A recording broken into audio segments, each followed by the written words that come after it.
Pakistani gangster Shahzad भट्टीशी संबंध असल्याच्या संशयावरनं महाराष्ट्र दहशतवाद विरोधी पथकाने राज्यभरात मोठी कारवाई केली आहे।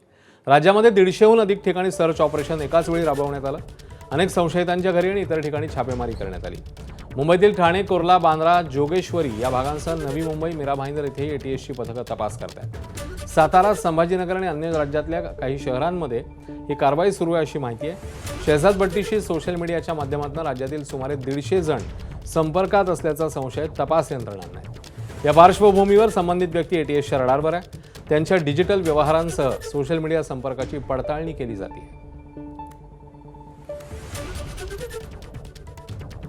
दरम्यान शहजाद भट्टी नेमका कोण आहे पाहूया।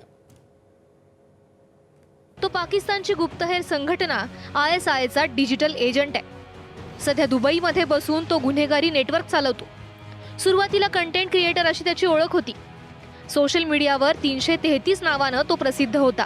पाकिस्तानात चोरी, दरोडा, बलात्कारासारखे गंभीर गुन्हे त्याच्यावर दाखल आहेत। 2015च्या सुमारास त्यानं दुबईला पलायन केलं।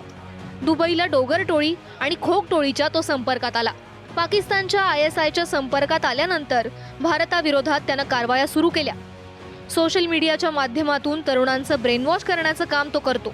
ISIचा वरदहस्त असल्यानं शस्त्र आणि अंमली पदार्थांच्या तस्करीतही त्याचे हात गोवले गेलेत।